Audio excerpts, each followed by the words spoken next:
Dale la gloria al Rey de Reyes, la bienvenida con que la muestra de los aplausos sea precisamente el agradecimiento que tenemos para Él, el estar consciente que Él es el dador de todo lo bueno, toda dádiva y don perfecto desciende de lo alto y que simple y sencillamente, si estamos aquí el día de hoy, es por su gracia. Entonces tenemos que reconocerlo siempre. El tema del día de hoy se llama el carácter de Cristo en mí. Si vamos a la palabra de Dios, por favor nos remitimos al libro de Números 12:3. Por favor, Ale, ¿nos haces el honor? ¿Ya está prendido? Vale, no tiene, a ver, ¿no se puede? Para que lea yo. Sí, ya. Ya está. Gracias. Gracias. Y aquel varón Moisés era muy manso, más que todos los hombres que había sobre la tierra. Amén. Y aquel varón Moisés era muy manso, más que todos los hombres que había sobre la tierra. Estamos hablando de una parte que el Señor le da muchísima importancia, que es la mansedumbre. ¿Ok? Es parte una parte de lo que es el fruto del Espíritu. Y acordémonos más o menos así rápidamente cómo estuvo la situación, porque en ese entonces Moisés estaba viviendo una época terrible. ¿En qué sentido? En que aquellos años donde José el soñador, el hijo de Jacob, que fue gobernador porque tuvo sueños y fueron reveladores para beneficio del imperio egipcio, ya se ha venido. Realmente el pueblo judío estaba siendo esclavo del pueblo egipcio, y en ese momento no tan solo no había privilegios, no tan solo eran esclavos, sino que por el estar creciendo tanto el pueblo de Israel, lo que decretó el faraón fue que cuando una hebrea estuviera embarazada, al momento de nacer el bebé, si el bebé era de sexo femenino, adelante, vivía, pero si fuera varón, tenían que matarlo en ese mismo momento. Entonces Jocabed, que era la mamá de Moisés, lo tuvo durante 3 meses, dice la palabra, pero precisamente para evitar que lo mataran, le dijo a su hija Miriam, su hija mayor Miriam, que lo llevara y lo puso en una canasta. ¿Saben por qué se le dice Moisés a donde se ponen los bebés chiquitos? Precisamente por esta razón, porque lo puso en una canasta y lo amarraron al río para que no se lo llevara al río. Pero ahí sucedió que también, bienvenidos, muy buenas noches, nos hacían falta. También que en ese momento estaba yéndose a esa parte del río a bañarse la hija del faraón, y entonces ella lo vio y se movió, fue movida a misericordia, lo tomó y lo tomó como hijo adoptivo, y fue quien lo bautizó a él, porque de alguna manera Moisés significa de las aguas te saqué. Entonces él creciendo, siendo hebreo y destinado a ser muerto por cuestión de que Dios tenía algo preparado, previsto para él, porque tenía un propósito. Repite conmigo, tenía un propósito. Amén. Tenía un propósito muy importante. Además, él no olvidó sus raíces, sino que él salió a ver precisamente a la gente de su pueblo cuando él estuvo 40 años, ya tenía de 40 años de edad, y en ese momento vio como un egipcio maltrataba a un hebreo, y él se metió, lo mata, y después de matarlo, pues lo entierra para que no se supiera, ¿no?, que lo había hecho. Y al día siguiente ve a dos hermanos de él, del pueblo de Israel, peleando, y les dice, no se peleen entre ustedes. Y ellos dicen, ¿qué? ¿Vas a matarnos igual que al que mataste al egipcio el día de ayer? Él se espanta, él huye al pueblo, a la región de Madián, y de alguna u otra manera dice la palabra también que el faraón sí buscaba para vengar esa muerte del egipcio. Entonces él huye a Madián y ahí llega a un pozo donde había 7 hermanas, y de ahí conoció a Séfora, que después es su esposa. Él, después de esto, de tener 40 años en Egipto, vive otros 40 años en el desierto como pastor. Entonces, en estos 40 años el carácter de Moisés fue formado y fue moldeado por Dios. ¿Para qué? Para el propósito que estábamos hablando que él tenía que tener.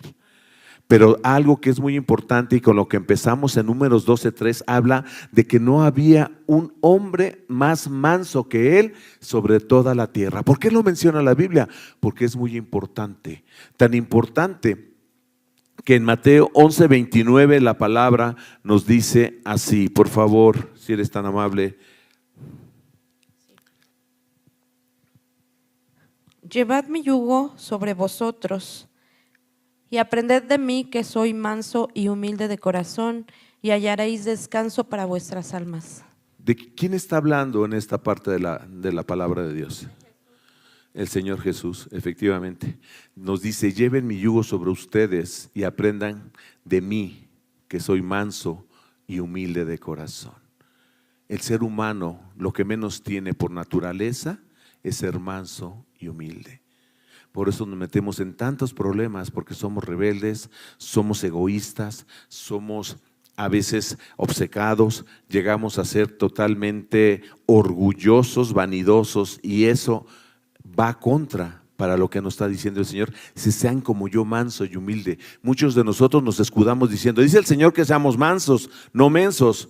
O sea, y creemos que con eso tenemos la licencia de ser orgullosos y ser pedantes, y no es así. Y fíjate cómo dice: porque mi yugo es fácil y ligera mi carga, pero dice: y hallarán descanso para tus almas. Cuando tú aprendes a ser manso para con Dios, tu alma descansa, porque está en buenas manos. Pero la mayor parte de las veces, y la mayor parte de las veces en la familia, porque es donde más convivimos y donde más sufren nuestras actitudes de poca mansedumbre, como Cristo lo fue, es porque nosotros, de alguna u otra manera, nuestro carácter no nos ayuda para ello. Hay muchas situaciones negativas que vivimos como consecuencia de ese carácter. ¿Como cuál? Estrés, angustia, irritabilidad, depresión. No vais a decir lotería, nada más te estoy mencionando unas. Afán, a veces intolerancia. ¿Te suenan parecidas? ¿Te suenan conocidas? ¿Las ves en tu casa o en el baño de tu casa, en el espejo? De alguna manera, porque yo sí tengo varias de ese tipo. Pero este es producto, fíjate, es producto de la decisión de vivir nuestra vida apartados de la dirección de Dios. Más aún, apartados del temor de Dios. Porque ¿qué dice Proverbios 1:7 específicamente del temor de Dios? El principio de la sabiduría es el temor de Jehová. Los insensatos desprecian la sabiduría y la enseñanza. Amén, así es. El principio de la sabiduría es el temor de Dios. Tú sabes que vivir bien, vivir contento, vivir con suficiencia, vivir en abundancia, tiene que ver más con sabiduría que vivir con abundancia económica. Eso suena muy fuerte y esa es la verdad. No es el dinero lo que te da esa suficiencia en tu mesa, es que Dios bendiga ese dinero.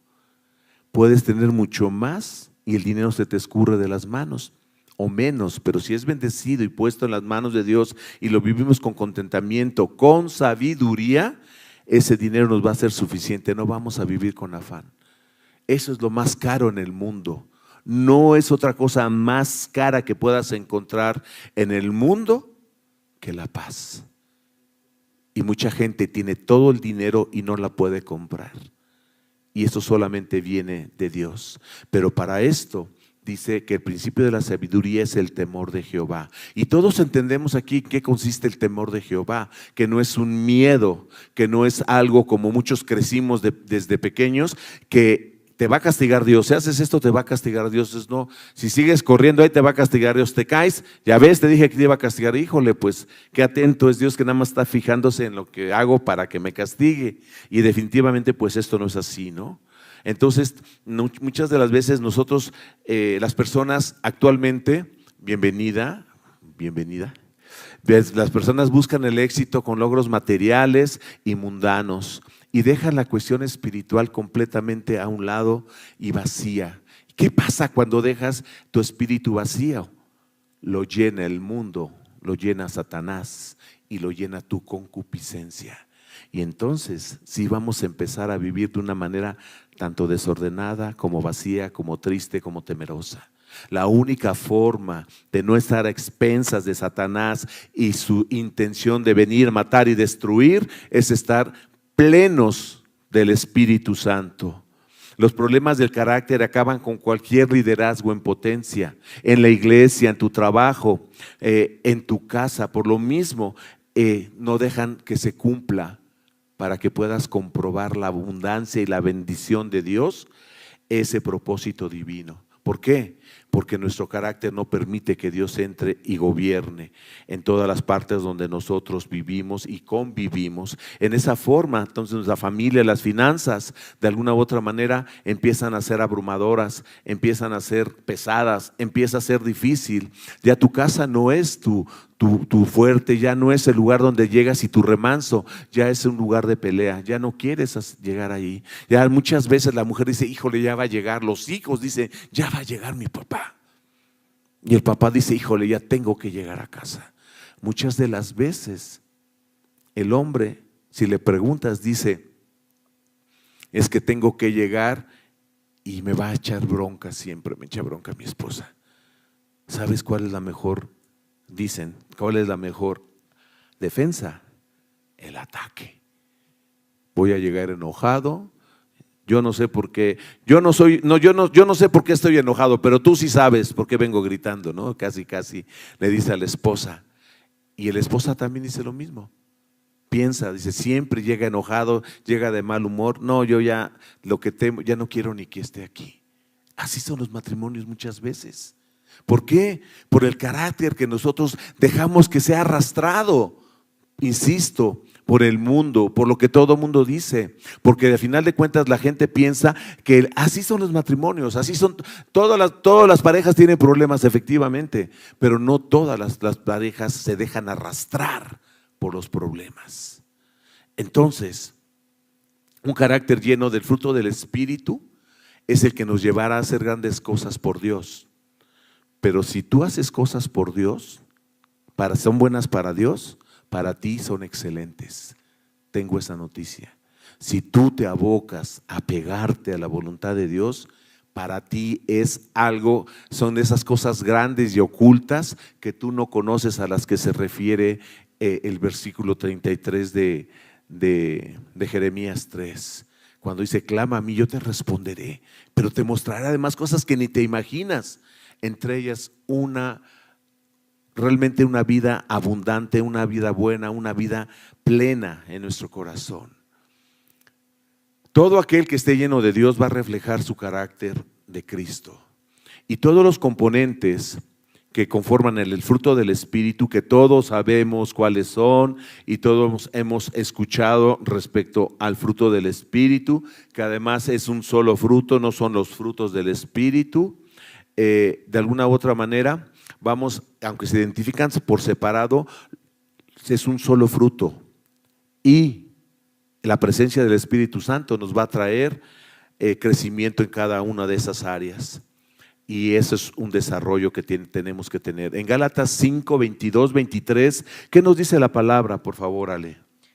Mas el fruto del Espíritu es amor, gozo, paz, paciencia, benignidad, bondad, fe, mansedumbre, templanza. Contra tales cosas no hay ley. Amén. Son 9 y aquí te dice, el fruto del Espíritu es amor. Sí tengo amor. ¿Tu amor o el amor de Dios? Porque el fruto del Espíritu es el amor del Espíritu, que va más allá de un amor humano. Gozo, ¿realmente vivimos con gozo? ¿O vivimos con destellos de felicidad? Que van dependiendo de si tienes o no dinero en la bolsa, si tienes o no salud, si tus hijos están bien o no. Paz, lo que te decía, la paz de Dios sobrepasa todo entendimiento. Aún en la tormenta más fuerte puedes experimentar paz. Pero nosotros muchas de las veces no le creemos a Dios y nos afanamos. Te da inquietud de que estés tranquilo. Dices, tengo paz, estoy preocupado porque tengo paz. Pero se me va a pasar, yo sé que se me va a pasar. Paciencia, la paciencia es la ciencia de la paz, el tener la ciencia de esperar en paz mientras el Señor cumple su cometido. Benignidad, ver a los demás con buenos ojos, ver en tu casa, no prejuiciar lo primero que uno piensa cuando ve al otro integrante de la familia, ya se equivocó, ya la regó, no va a poder. Siempre tenemos ese punto de vista que es todo menos benignidad. Si analiza cómo te comunicas con tu esposo, con tu esposa. Analiza de las palabras que tú dices, cuántas palabras son de afirmación y cuántas son de estar tachando a cada uno de tus hijos. Analízalo y te vas a sorprender de lo que vas a encontrar como resultado. La bondad también, estira la mano. ¿Por qué? Porque el Señor la va a volver a llenar. Siempre, no te detengas porque el Señor siempre lo que le interesa es un corazón de dador alegre, no en lo económico, en todo, en el tiempo, en el hombro, en las palabras de afirmación, en el amor, en la oración. Eso es lo que quiere que nosotros seamos un dadores alegre. ¿Por qué? Porque Él nos va a dar mucho más de lo que tú das, mucho más. Y también la fe, una fe que vaya mucho más allá de lo que es la fe, la medida de fe que cada uno recibió, sino que busquemos y anhelemos nosotros, pegados a la palabra de Dios, que esa fe crezca y esa fe nos va a dar la tranquilidad. Porque ¿qué dicen las personas de ti? ¿Qué dicen las personas que viven contigo? ¿Reflejas el carácter de Cristo? ¿Realmente el fruto del Espíritu está desarrollado en todas tus partes, en tu vida? Porque si no, no te estoy regañando, porque ni te estoy echando bronca. Yo soy el primero que recibió este mensaje y créeme que no salí con calificación aprobatoria. Pero de una u otra manera tenemos que entender, porque a veces decimos, bueno, de mansedumbre estoy bien, de paciencia también soy, de amor, me dicen el que doy abrazos de amor, ¿no? Entonces estoy bien. De gozo, pues siempre me ando riendo y todo, quiere decir que también voy bien. Bueno, pero lo que es la paciencia, sí, con mi esposa me falla y con mi hijo peor.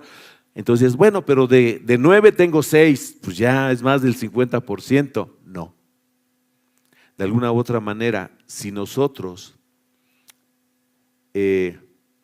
no tenemos todas partes, de alguna u otra manera, posiblemente no hemos nacido de nuevo completamente. Y eso es muy fuerte, porque cuando nosotros nacemos de nuevo, definitivamente sí o sí se empieza a desarrollar el carácter de Cristo en nosotros. ¿Por qué? Porque es lo que anhelamos nosotros. Dios necesita levantar líderes, amados. En todas partes hace falta líderes que puedan llevar a las personas a los pies de Cristo. Ni siquiera tenemos que ser nosotros los que tengamos que poner un legado, tengamos que hacer un decálogo para enseñarles a las personas. Eso ya está y está perfecto y está probado. Lo que tenemos que hacer es poderlo tener ese carácter para que la gente lo pueda recibir, y tenemos que tener firmeza en el carácter. ¿Y a qué se refiere la firmeza en el carácter? Una plenitud en la gracia de Jesucristo hacia nuestra vida. Muchas personas dicen: yo soy de carácter fuerte, ¿sí? A mí mi carácter es fuerte. Y la verdad es que yo no me enojo, yo no hago malas cosas, pero que no me busque, porque entonces sí soy muy tranquilo, pero tengo mi carácter fuerte. No, tienes el carácter débil, porque no eres capaz ni de controlarte a ti mismo. ¿A quién vas a querer controlar? Con tus gritos, con tus arranques, con tu manipulación. Entonces, un carácter duro, un carácter explosivo, un carácter agresivo, para nada es un carácter firme. El carácter firme es aquel que se subyuga, el que se pone debajo de Jesucristo, del carácter de Jesucristo, para ser moldeado. Muchas personas dicen que conciben precisamente las características del Espíritu Santo como algo ya establecido e inamovible. ¿Sí? Yo te digo, tengo todos, yo creo en todos y soy, pero bueno, de alguna u otra manera, pues yo soy de carácter fuerte, ¿no? Soy Pérez. Todos los Pérez, pues somos de carácter fuerte. Mi papá era de carácter fuerte, mi abuelo también, pues éramos Pérez. La mujer se nos sujeta y sabe obedecer porque sabe dónde está el mando, ¿verdad? No. Bueno, era como un ejemplo nada más. Ya me estaba emocionando. No me sale ni siquiera eso. no podemos pensar de que es inamovible nuestro carácter. No cuando somos hijos de Dios. No cuando no somos producto terminado. No cuando el Señor sigue transformando nuestro corazón de piedra todavía en unas áreas, en un corazón de carne, donde Él va a habitar y donde va a derramar su amor, su sabiduría, va a derramar su paz, su paciencia, su benignidad, su bondad para todas las personas que lo están necesitando a través de ti y de mí. El fruto del Espíritu Santo tampoco es un don de Dios que solito se va desarrollando, sino lo tenemos que trabajar cuando pasamos tiempo de calidad con Dios. Todo el mundo dice eso, no, es que yo le doy tiempo de calidad a mi familia. ¿Qué es el tiempo de calidad? Porque bueno, así decimos todos, ¿no? ¿O no le das tiempo de calidad a tu familia? No, ¿verdad? ¿Sí? ¿Cómo se lo das? Estando con ella. Ok. No hay tiempo de calidad si no hay tiempo de cantidad. No hay forma de que digamos, voy a escoger lo mejor, la nata de mi tiempo. Tenemos que pasar con Dios tiempo en cantidad, porque lo necesitamos nosotros. Él no lo necesita.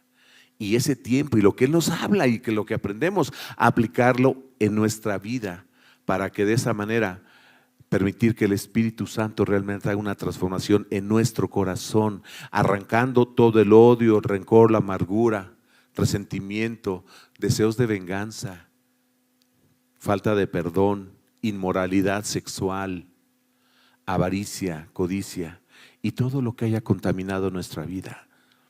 ¿Y sabes por qué sí sé que ha contaminado? Y dije nuestra vida, porque nosotros fuimos rescatados por Dios. Porque realmente Él nos está transformando, pero no ha terminado. Porque si ya fueras producto terminado, ya te viéramos cómo te vas a ir elevando allá a su presencia. Y todavía estamos aquí y nos podemos tocar el uno al otro. ¿Qué quiere decir? Que no ha terminado. Y hay un área, mínimo una, en la que sigue trabajando. Y tenemos que dejarlo trabajar. Y no porque ya llevamos el 80%, nos subimos a un papel y nos sentimos el ejemplo de espiritualidad. Que porque venimos los viernes donde casi solamente los valientes vienen los viernes en la noche. Amén, pero no es suficiente ante Dios. Entonces, tenemos que entender que tenemos que seguir siendo procesados, pero vamos bien, y a veces es poco difícil, a veces es muy difícil, pero vamos bien. ¿Por qué? Porque tú sabes, tal vez la gente no lo alcanza a ver completamente, pero tú te conoces, tu corazón lo conoce Dios y lo conoces tú. Y si tú ves a una persona de hace 6 meses diferente a la que es hoy, para bien la actual, y ves a la misma persona hace un año y vas avanzando poquito, el Señor lo va logrando en ti y en mí. Fíjate lo que dice Gálatas 5, del 16 al 21, por favor. Digo pues, andad en el Espíritu y no satisfagáis los deseos de la carne, porque el deseo de la carne es contra el Espíritu y el del Espíritu es contra la carne, y estos se oponen entre sí, para que no hagáis lo que quisierais. Pero si sois guiados por el Espíritu, no estáis bajo la ley. Y manifiestas, son las obras de la carne. No digas lotería, viene. Que son adulterio, fornicación, inmundicia, lascivia, idolatría, hechicerías, enemistades, pleitos, celos,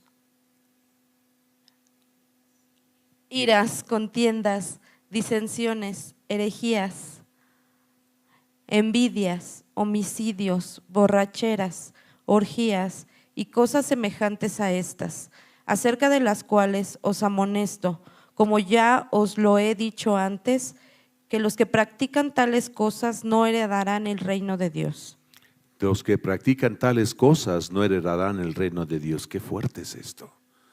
Y aparte, ¿sabes qué, Max? Estás mal. O sea, a mí me estás hablando de adulterio. No, espérate. Fornicación, estás mal, no aplica. Inmundicia, lascivia, hechicería. No, espérate, estás muy acelerado. Pero ¿qué tal si te digo pleitos? ¿Qué tal si te digo celos? ¿Qué tal contienda? Es el mismo tamaño del pecado, ¿eh? No es más chiquito. Envidia. Después de envidia sigue homicidios. ¡Wow! ¡Qué comparación! No es lo mismo ante Dios. Sí es. Estamos desacertando al blanco, no estamos siendo certeros. A ese blanco muchas veces nos dice Isaí lo que significa pecado, que es errar al blanco. Entonces, todas estas cosas, dice, semejantes a estas, no están todas mencionadas, pero por las cuales les amonesto, porque tenemos que entender, como dice el 16, que las obras de la carne van en contra 100% al fruto del Espíritu. Tenemos que caminar en el Espíritu porque somos seres espirituales. ¿Y cómo se va a lograr eso? El oro es purificado y debe ser pasado por fuego a una temperatura controlada, muy alta, que derrite, pero controlada. Y también es golpeado después para darle la forma de lámina para lo que se va a necesitar. ¿Y qué se logra con este proceso? El metal de los más hermosos, de los más bellos, de los más valiosos, de los más caros. Así para nosotros hay rasgos en nuestro carácter que tú y yo hoy tenemos todavía, que tiene que pasar por una temperatura tal que la escoria, como pasa con el oro, flote, de tal manera que sea quitada. Pero para eso, desgraciadamente, nosotros no lo soltamos, sino que tiene que ser ese proceso porque nos tiene que pasar Dios. Nos tiene muchas veces que pasar por el horno de la aflicción, porque en el horno de la aflicción, desgraciadamente, digo desgraciadamente porque no tendríamos que pasar por ese horno, pero es cuando nos volvemos quebrantables, cuando buscamos a Dios, cuando en ese momento sí estamos dispuestos a escucharlo, cuando se activa nuestra fe y cuando nuestro carácter mengua sobre todo. ¿Por qué tenemos que estar en situaciones así de complicadas para que de alguna u otra manera nuestro carácter pueda ser moldeado? Porque además, fíjate, Él te lleva, Él te cuida y no te deja solo. ¿Se acuerdan de la historia de Daniel? ¿Sí se acuerdan? Bueno, en el libro de Daniel de Sadrach, Mesach y Abed-Negó, que había puesto el rey Nabucodonosor, hizo una estatua donde les decía que todo el mundo tenía que adorar y postrarse a él, y ellos no se postraban más que a su Dios, el único Dios verdadero, Jehová de los ejércitos. Y entonces él los acusa a la gente porque quería afectarlos. Eran unas personas íntegras junto con Daniel, que eran príncipes. Pero ¿qué es lo que pasó? Él dice, bueno, es última oportunidad. De aquí dice, Sadrach, Mesach y Abed-Nego respondieron al rey Nabucodonosor diciendo, no es necesario que te respondamos sobre este asunto, que le había cuestionado que si iban a hincar o no ante esta estatua. Dice, he aquí nuestro Dios, quien servimos, puede librarnos del horno de fuego ardiendo, y de tu mano, oh rey, nos librará. Y si no sepas, oh rey, que no serviremos a tus dioses, ni tampoco adoraremos la estatua que has levantado. Y entonces dice la palabra que calentaron mucho más el horno 3 veces más. ¿Cuántas? 7 veces más de lo normal, y los metieron tanto así que los que los metieron ahí amarrados se quemaron y murieron. Y entonces, ¿qué pasó después? Estaba sorprendido Nabucodonosor. ¿Por qué? Porque dice, entonces el rey Nabucodonosor se espantó y se levantó apresuradamente, dijo a los de su consejo, ¿no echaron a 3 varones atados dentro del fuego? Ellos respondieron al rey, en verdad, oh rey, es verdad, oh rey. Y él dijo, he aquí yo veo 4 varones sueltos que se pasean en medio del fuego sin sufrir ningún daño, y el aspecto del cuarto es semejante a hijo de dioses. ¿Quién iba con ellos? ¿Quién estaba ahí con ellos en medio del horno? Jesucristo. ¿Y qué pasa después? Cuando salen intactos, ni el cabello se les quemó. Entonces Nabucodonosor dijo, bendito sea el Dios de ellos, de Sadrach, de Mesach y de Abed-Negó, que envió su ángel y libró a sus siervos que confiaron en él y que no cumplieron el edicto del rey y entregaron sus cuerpos antes que servir y adorar a otro Dios que su Dios. Lo estaba diciendo Nabucodonosor. Por lo tanto, decreto que todo el pueblo, nación o lengua que dijere blasfemia contra el Dios de Sadrach, Mesach, de Abed-Negó, sea descuartizado y su casa convertida en muladar, por cuanto no hay Dios que pueda librar como este Entonces el rey engrandeció a Sadrach, Mesach y Abed-nego en la provincia de Babilonia. ¿Qué quiere decir? Que después del fuego, en el cual no vas a estar solo, y que si no puedes dejarlo, es necesario que lo dejemos o que Dios nos los quite a través de fuego. Y tenemos que pedir esa sabiduría a través del temor de Jehová. ¿Para qué? Para que nos diga qué tenemos que entregar, cuáles son las impurezas que seguimos aferrados como partes de nuestra vida, que muchas veces estamos tan acostumbrados que que sentimos que así nos vamos a morir con ellas. ¿Tienes algún área en la cual dices, de esta ya no puedo quitarla? Me voy a ir de esta tierra con esa impureza. Eso no es lo que quiere Dios. Tenemos que trabajar en aquella área donde el Señor no le estamos dando permiso de gobernar. Y en el fruto del Espíritu tenemos que trabajar en todas sus formas. En Juan 3:34 dice: porque el que Dios envió, las palabras de Dios habla, pues Dios no da el Espíritu por medida. Así es, el Espíritu no es dado por medida, no te lo va dando en partes, sino que te lo da totalmente. Entonces no podemos pensar que algunas partes las vamos a dejar pendientes para que el Señor trabaje en nosotros, sino el Espíritu Santo es uno solo y lo da todo. Y en Mateo 7, del 17 al 20, ¿qué dice? Así todo buen árbol da buenos frutos, pero el árbol malo da frutos malos. No puede el buen árbol dar malos frutos, ni el árbol malo dar frutos buenos. Todo árbol que no da buen fruto es cortado y echado en el fuego. Así que por sus frutos los conoceréis. Wow, ¿qué significa? Que ningún árbol bueno puede producir frutos malos y viceversa. Si las obras de la carne, las carnes las seguimos teniendo en nuestra vida, vamos a dar fruto malo. Sí, quiere decir que si seguimos dando frutos malos, obras de la carne en nuestra vida, nosotros no hemos nacido de nuevo, y eso es muy fuerte. En Gálatas 5, 24, 25 dice: pero los que son de Cristo han crucificado la carne con sus pasiones y deseos. Si vivimos por el Espíritu, andemos también por el Espíritu. No tenemos otra. Si somos hijos de Dios, actuemos como hijos de Dios. No estemos con un pie en el mundo o con la puntita del dedo gordo en el mundo y todos apoyados sobre la luz que es Cristo. Tenemos que entender que nosotros, dice aquí la palabra, hemos muerto porque fuimos crucificados con nuestra carne y nuestras pasiones y nuestros deseos. Es un proceso, sí, pero tenemos que tener la convicción que no podemos seguir pensando así.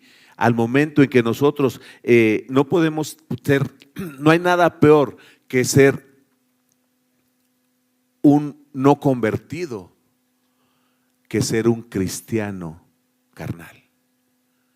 ¿Y sabes por qué? Porque creemos que estamos bien.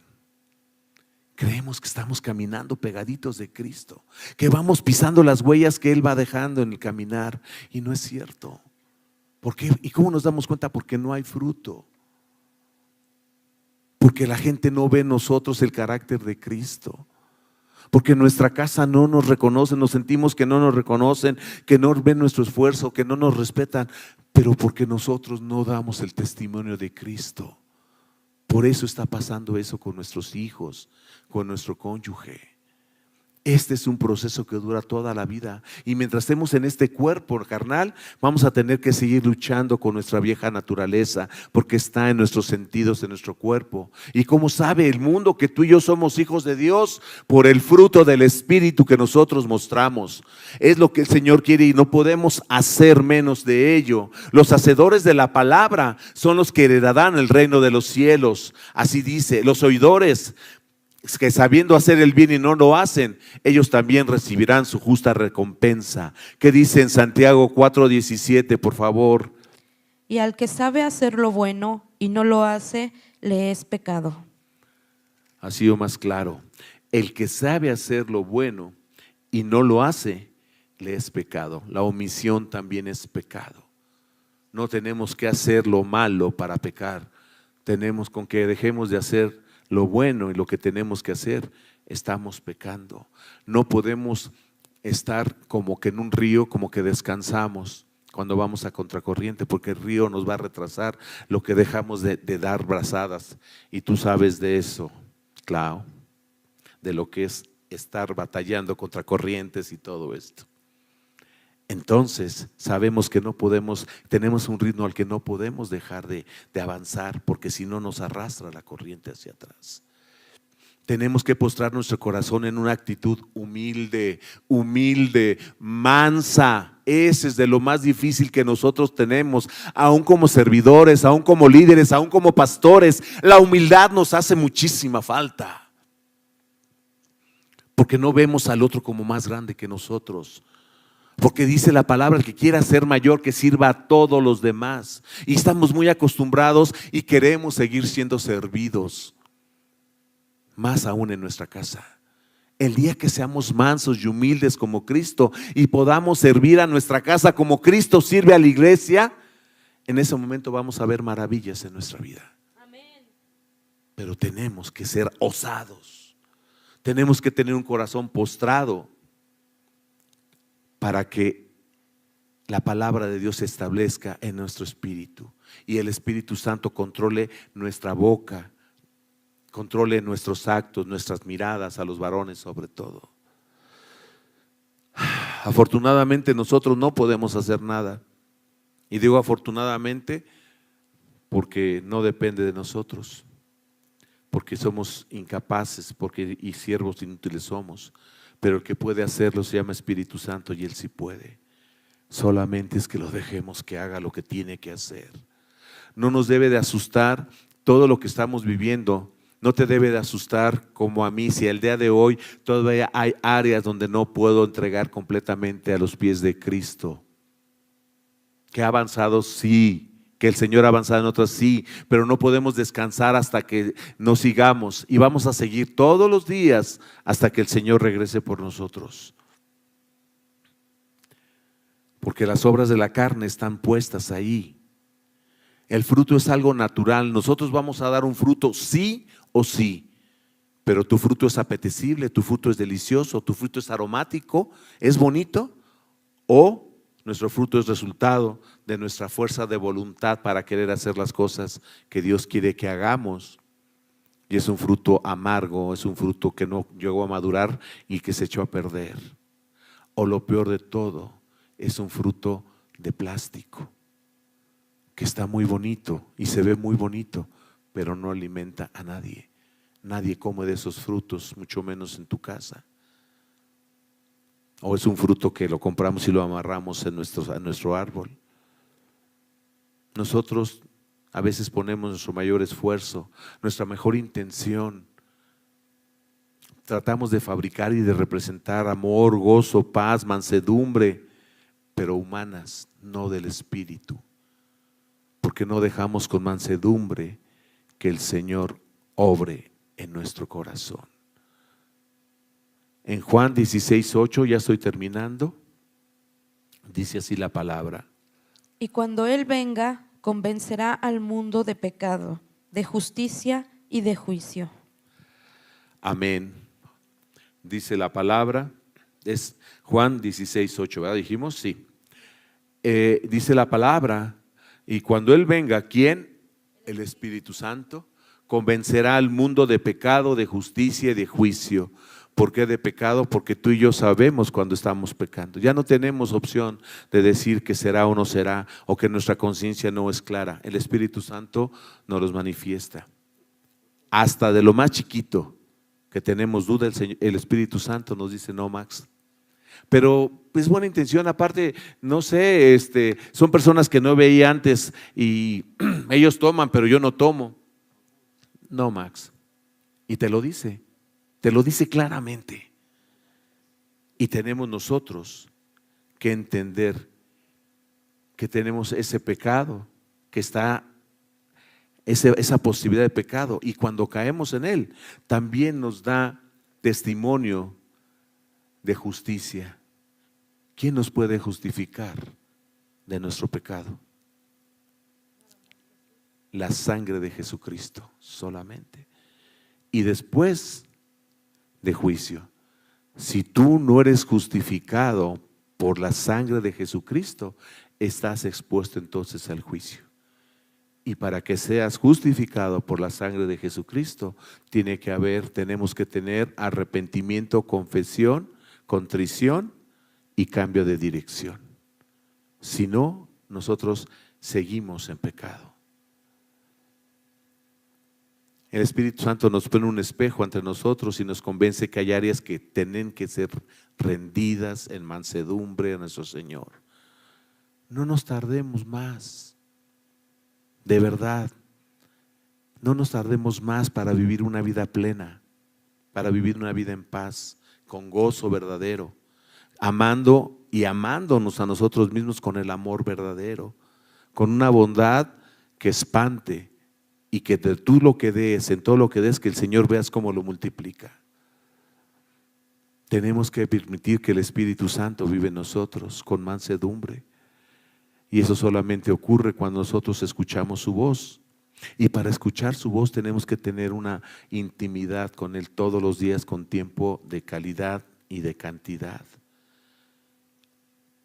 Mientras más pasemos tiempo en la presencia de Dios y escuchemos al Espíritu Santo mostrándonos el camino y corrigiendo nuestros pasos, nosotros vamos a tener menos necesidad de tener que llegar a pedir que Dios nos salve de situaciones que nosotros tomamos decisiones equivocadas. Cuando tenemos esa intimidad y nos dice qué hacer, y no que lleguemos después arrepentidos a decirle: perdóname, ayúdame, Señor, en este horno de fuego, ayúdame, como hablábamos el domingo, en esta tormenta, porque es una tormenta que yo fabriqué. No son de las que tú me enseñas, son de las que yo hice. Inclina tu rostro, por favor, amados. Padre bendito, te damos gracias, Señor, por tu misericordia. Te damos gracias, Señor, porque a pesar de nosotros mismos, tú no retiras tu rostro. Tú no nos olvidas, Señor, y no dejas de inclinar tu oído para escucharnos.